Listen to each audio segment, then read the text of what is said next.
Bonjour à toutes et à tous et bienvenue dans cette nouvelle vidéo. J'avais dit que je vous coacherais et c'est le cas. Alors on est dans cette partie avec les blancs. Donc les blancs c'est Yuktman, un maître expérimenté qui joue face à Palatnik et ça s'est joué au championnat d'Odessa de 1966. Et donc dans cette position à l'écran, une idée assez simple finalement qui va engendrer pas mal de possibilités tactiques derrière avec des variantes un peu plus compliquées que d'ordinaire. Donc on veut en fait faire monter la tour sur E5 pour créer un déséquilibre dans cette position. Et cela n'est possible qu'après le coup cavalier prend A7. Alors cavalier prend A7, on va voir ce qui se passe. Donc ce coup attaque à la fois la tour et le cavalier, donc c'est forcé. La reprise doit avoir lieu. Et ici on peut jouer donc tour E5, alors avec pas mal d'idées. Donc il y a plusieurs coups de réponse. Ici il y a fou F5 qui est possible dans cette configuration. Il y a aussi le coup F5 qui est possible et il y a enfin le coup dame G6 donc, qui a été joué et on va voir justement ce qui va se passer. Alors déjà dans un premier temps on va voir fou F5. Pourquoi fou F5 ne va pas? Eh bien tout simplement parce qu'il y a dame prend D5 avec récupération d'une pièce, mais il faut se méfier parce qu'il y aura cavalier C6 qui récupérera la qualité. Alors admettons dans cette position G6, dame prend A5 et là maintenant on a le coup de fourchette cavalier C6 qui attaque à la fois la dame et la tour. Donc ici tour prend F5 pour contre-attaquer sur la dame noire située sur H5.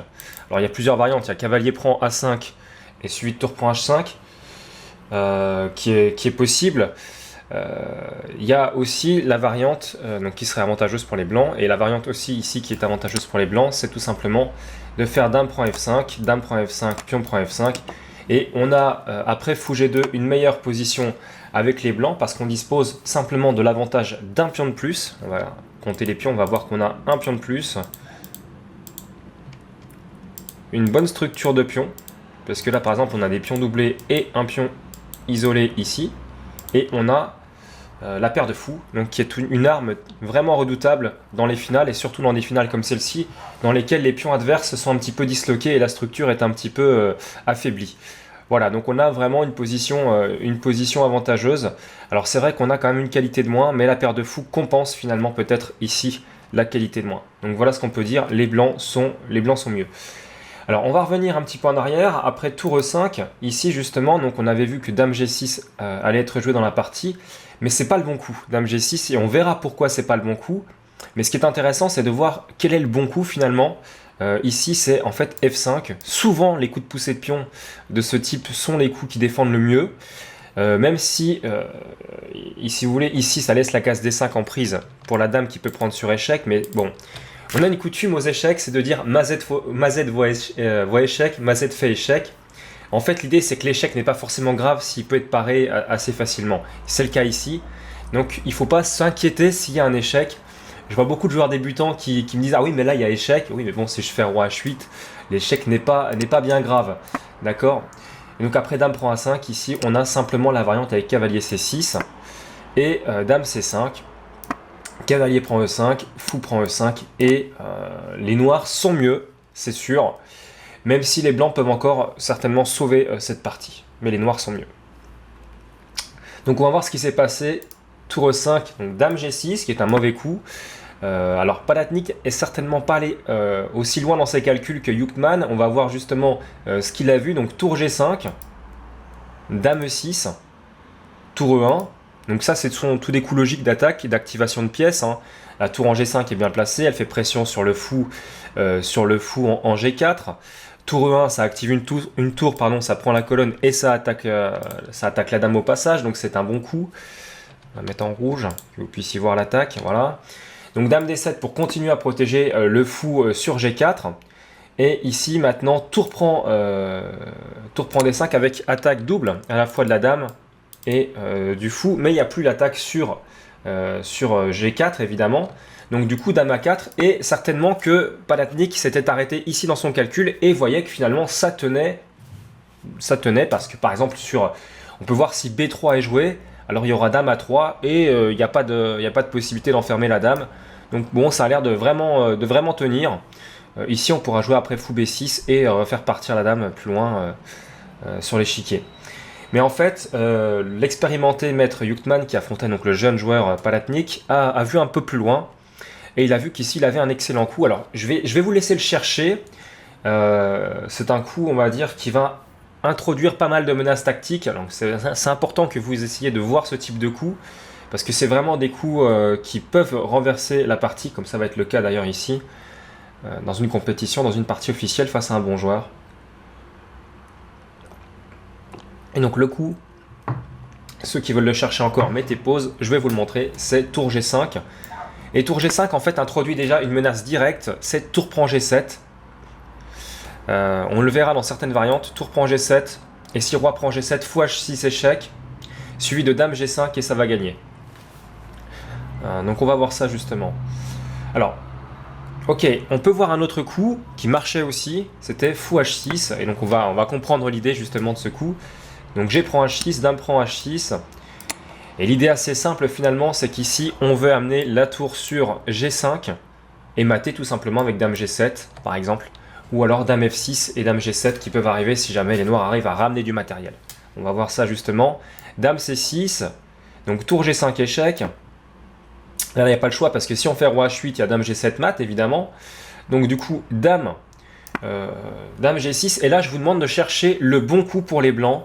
Quel serait votre coup? Vous devez gagner la dame noire. Est-ce que vous faites tour prend G6 ou est-ce que vous cherchez un autre coup?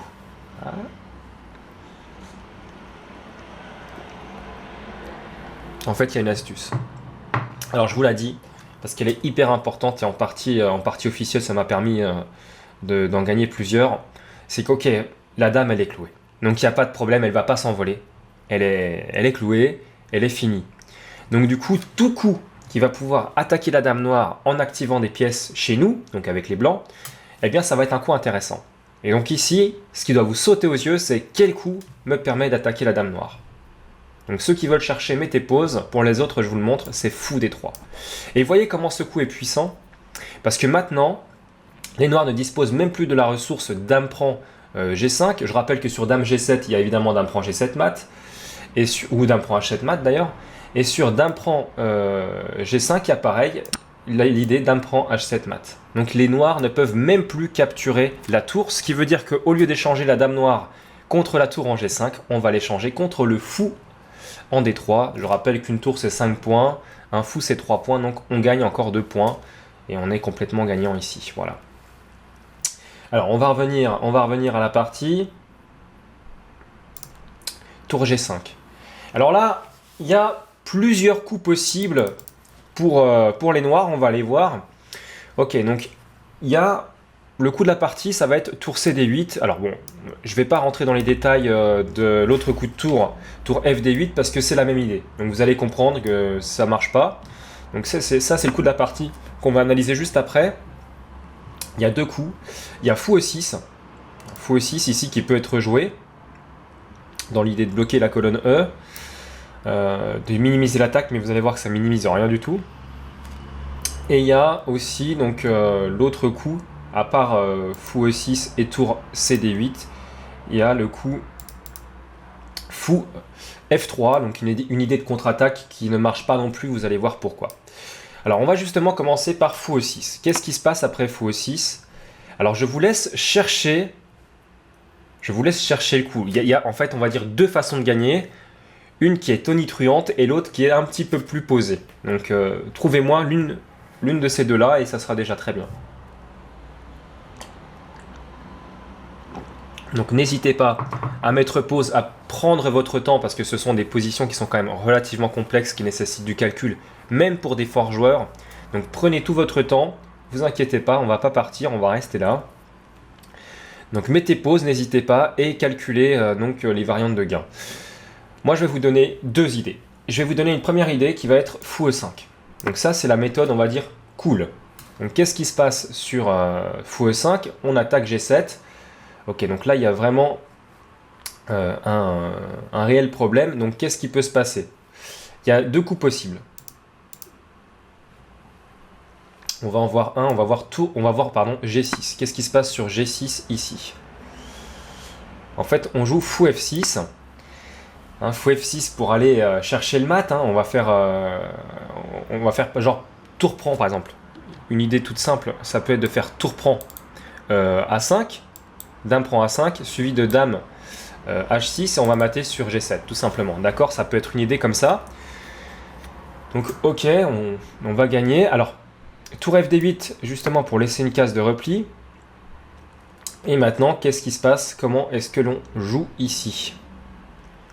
À votre avis? Donc on peut faire fou prend, c'est une possibilité, on peut faire fou prend, ou on peut jouer un autre coup. Alors l'idée c'est que maintenant, sur tour prend A5, il y aurait tour prend D2, d'accord? Donc ça c'est un peu embêtant. Du coup on voudrait continuer à menacer dame H6 et dame G7 mat, suivi de dame G7 mat. Donc du coup on va jouer non pas tour prend A5, on va jouer tour D5. Pourquoi? Eh bien pour échanger du matériel. Parce que c'est bien beau de gagner du matériel, mais quand on rentre en finale, on est sûr de gagner. Alors que s'il y a encore des dames en jeu, des fous, etc., on peut très bien se prendre une tactique et perdre la partie quand même. Donc du coup, on va essayer de simplifier. Donc ok, la menace, c'est que s'il fait par exemple tour prend, on va voir ça, il y aura tout simplement dame H6, suivi de dame G7 mat imparable. Donc il ne va pas jouer ce coup-là, il va jouer dame E8 pour plusieurs raisons.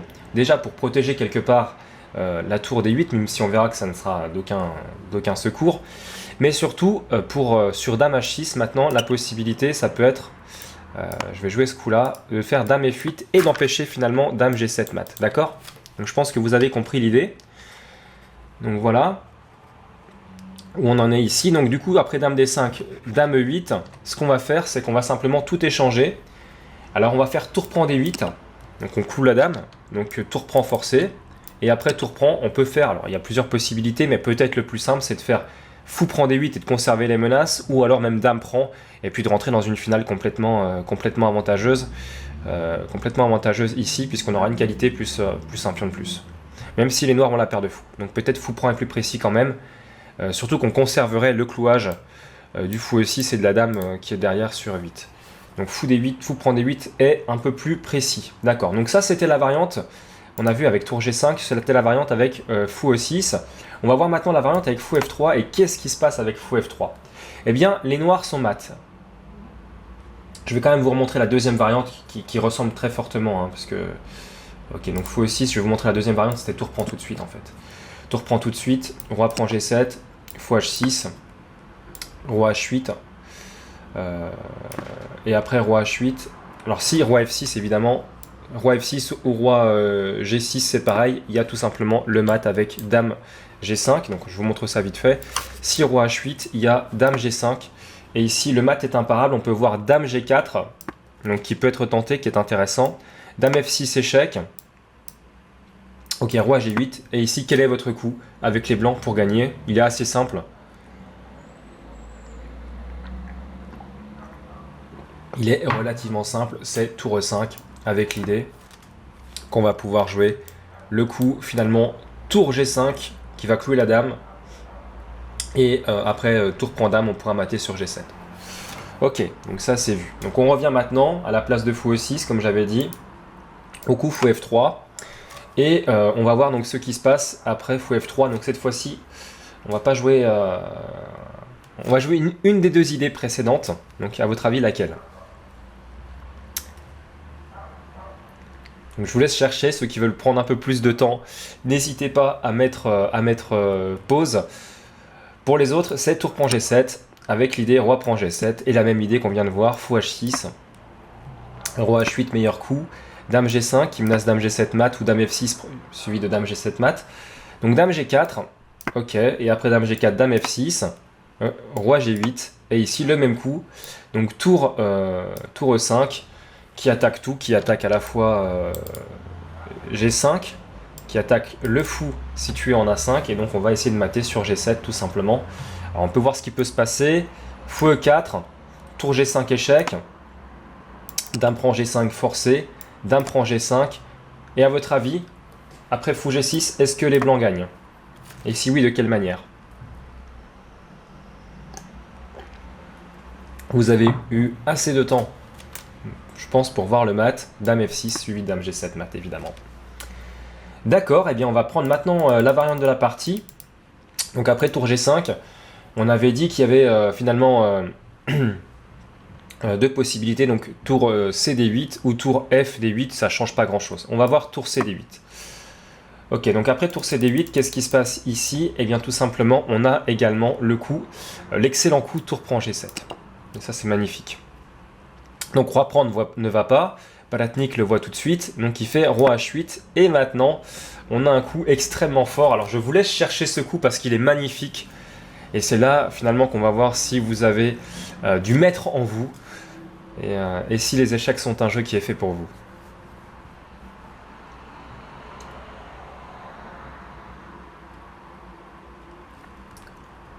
Ok, donc le coup c'est fou E5. Je vais quand même vous remontrer, histoire de vous brouiller un petit peu, parce que c'est important. Donc tour prend G7. Si roi prend G7, quel est finalement le gain? Allez, on essaie de recalculer cette variante assez vite. Ça, vous devriez être capable de le faire maintenant. Vous avez vu 2 fois cette variante-là, vous devriez la voir à la vitesse de la lumière. Ok, je veux que vous voyez le mat. Quand vous voyez le mat, c'est bon, vous pouvez reprendre. Sinon, vous mettez pause. Ok, donc fou H6. Roi H8, meilleur coup. Dame G5. Maintenant, qu'est-ce qui se passe? Est-ce qu'il peut parer le mat ou est-ce qu'il peut pas le faire? Non, il peut pas. Donc tour G8 et vous voyez le mat en 2 normalement à la vitesse de la lumière ici. Dame F6, tour G7 et dame prend mat. Ok, très bien. Donc on revient à la variante finalement de la partie. Tour G7, roi H8. Et bien le coup c'est donc fou E5. Fou E5 qui menace donc la découverte. Alors ok, mais qu'est-ce qui se passe ici justement sur alors, 2 coups possibles, F6 ou tour prend D2. Donc là maintenant, je vais vous demander de calculer le mat sur tour prend D2. Allez, on y va, il faut que ça aille assez vite. Vous devez calculer ça maintenant en, je sais pas, en 10-15 secondes grand maximum. Hein. Donc vous devez comprendre une idée et vous devez voir le mat derrière forcer. Allez, on y va. Le mat c'est, à votre avis, tour prend G4 ou tour prend F7? Bon, j'en ai assez dit, c'est tour prend F7. Pourquoi? Eh bien tout simplement parce que sur tour prend G4, quel est le problème? Le problème c'est la poussée sur F6 et ben il n'y a plus rien. Du coup, tour prend F7 supprime finalement cette poussée qui peut défendre les cases noires. Donc tour prend F7 intermédiaire, donc on est dans un moulinet. Hein. Donc roi G8, tour G7, roi ici, et maintenant, évidemment, on a tour G5, pardon, tour prend G4 ou tour G5, peu importe en fait ici. Tour F6, fou prend F6, mat. Ok, ça vous devriez le voir. On va revenir à fou E5 et la meilleure défense finalement ici c'est de jouer F6 tout de suite. Et maintenant je vais vous demander, maintenant qu'on voit que les noirs n'ont pas pris la dame, mais qu'ils ont préféré jouer F6 pour empêcher le mat en 3, je vais vous demander finalement comment vous continuez cette partie. Il y a 2 manières de le faire. Une manière qui, franchement, je pense est réservée à des grands maîtres, et une autre qui, bon, est accessible à peut-être plus de joueurs. Donc il y a 2 coups qui tiennent, 2 coups qui menacent mat assez rapidement.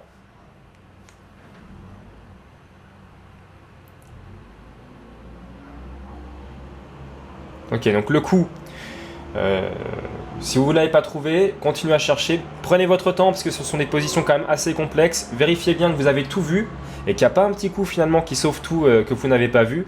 Donc il y a 2 idées en fait, il y a l'idée dame G5 qui est réservée je pense à des très forts joueurs. Ok, donc on va pas revenir là-dessus, c'est juste l'idée c'est qu'en fait on va pouvoir menacer, comment dire, si pion prend dame, de faire tour prend, tour F6, fou prend mat, ok? Vous devez voir ça, on l'a vu tout à l'heure, donc ça doit rester dans votre tête.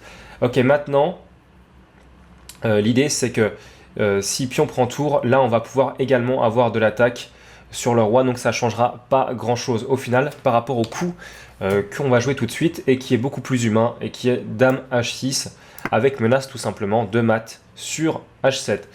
Donc là maintenant il faut évaluer la possibilité de défense des noirs. Donc ici finalement c'est relativement logique, dame C2 pour protéger la case en H7. Donc je vous laisse maintenant chercher le plan de jeu des blancs, comment est-ce qu'on va gagner cette partie. Alors c'est assez compliqué, ne vous emballez pas, il faut quand même bien voir la position, bien analyser ce qui peut se passer. Donc prenez vraiment votre temps, si ça doit mettre un quart d'heure, ça mettra un quart d'heure, allez-y, prenez votre temps, vérifiez le contre-jeu et torchez-moi ces variantes le mieux possible.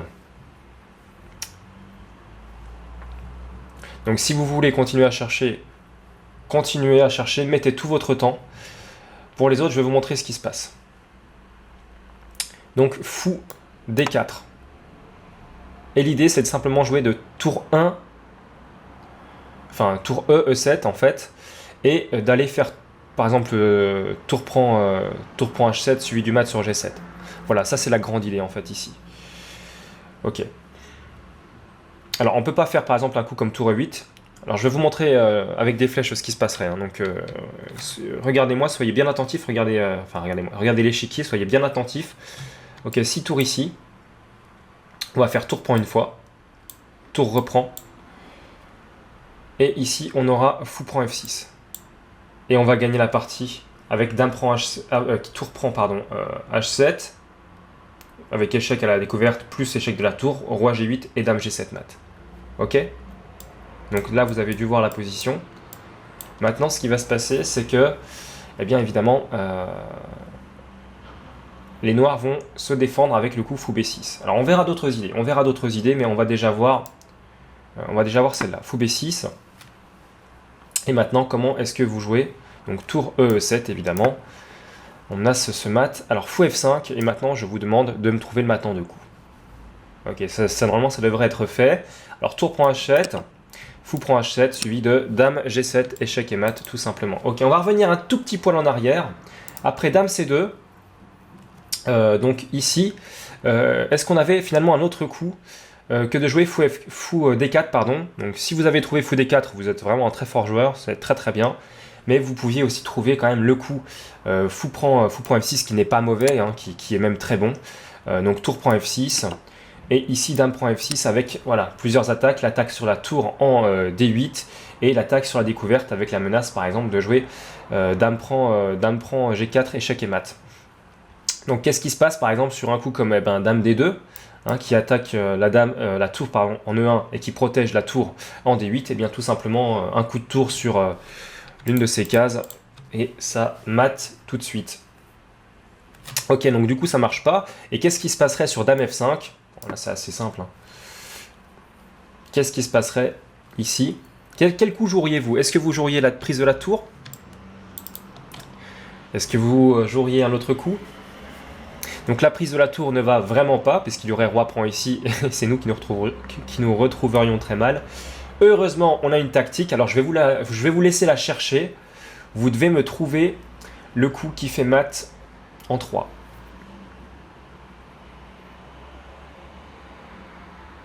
Allez, j'estime que vous avez eu le temps nécessaire pour trouver cette petite tactique. Alors n'oubliez pas qu'il y a la découverte, hein, très important, sur le roi. Donc tour prend H7. Je rappelle que quand il y a un échec double, comme c'est le cas ici, puisque la dame donne échec et la tour donne échec, on ne peut pas parer l'échec, sauf en jouant un coup de roi. Donc finalement, ici, le coup de roi, par exemple roi G8, laisserait la possibilité de jouer par exemple tour H8 ou dame G7 mat, donc c'est pas possible. Donc du coup, les noirs vont jouer roi prend H7, et ici, quel serait donc le coup qui permet de mater en 2, à votre avis? Donc oui, tour E7, bien vu. Ici, le roi repart sur G8, et évidemment, dame G7, échec et mat. Voilà, donc c'est la fin de cette vidéo. J'espère qu'elle vous a plu. Elle a été un peu plus travaillée que les autres. C'est pour ça que je me permets, si vous êtes disposé, à vous demander un don. Donc pour ceux qui estiment que cette vidéo mérite un petit don. Donc je vous mets le lien directement dans la description de cette vidéo pour faire un petit don si le cœur vous en dit. Voilà, ça me ferait très plaisir. Sinon n'hésitez pas, comme toujours, à laisser un commentaire qui me fait super plaisir aussi. À laisser un petit pouce vers le haut si cette vidéo vous a plu. Et puis à vous abonner à la chaîne si le contenu vous intéresse et si vous voulez d'autres vidéos de ce type. Voilà. Quant à moi, je vous dis à très bientôt et je vous souhaite de rapides progrès. Ciao, ciao.